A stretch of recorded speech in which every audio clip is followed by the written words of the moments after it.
Hey contractors, question for you. Do you know the difference between having an employee and a subcontractor? Those labor hours that you pay for at the end of the week, let's say $15 an hour, 40 hours a week, it'd be $600. Are you paying them just $600? If you are, that is considered a subcontractor. If you're taking taxes out, that is when you would call that an employee.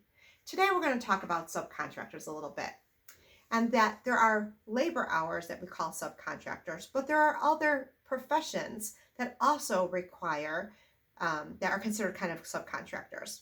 Those would be people like me doing bookkeeping or somebody who developed a web page for you. All these people, they're providing a service for you.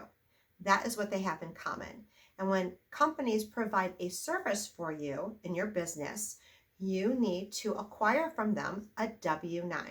And a W-9 kind of looks like this. And I'm hoping you can see this. But this is a form you can get on www.irs.gov. And it's 6 pages long, but the one you really need to worry about is that first page, getting that back. And your subcontractor would have to fill out their name.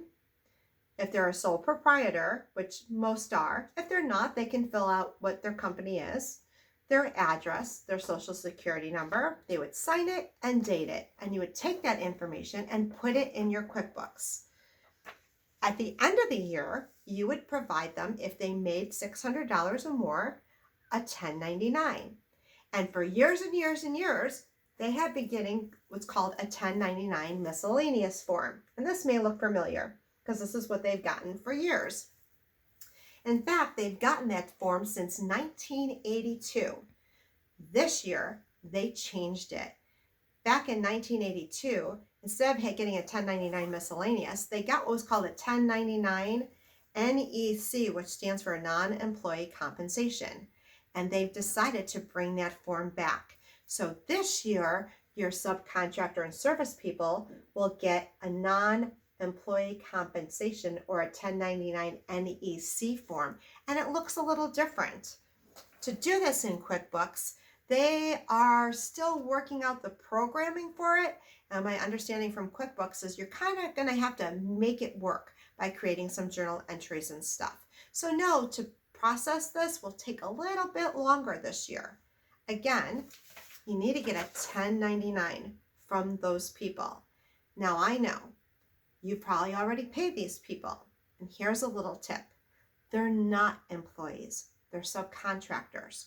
So when you have that check, and because they're not employees, you can hold that check and say, give me that W-9, and then I will give you your check. And you have every right to do that because they're not an employee. You can't do that with employees. You have to pay them.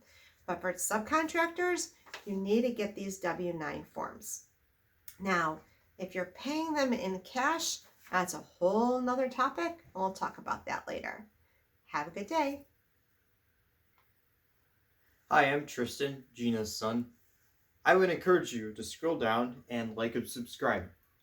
We have a lot of amazing content coming up, and if you like and subscribe, you get notified whenever we upload, and it will be amazing content that is relevant to the bookkeeping world.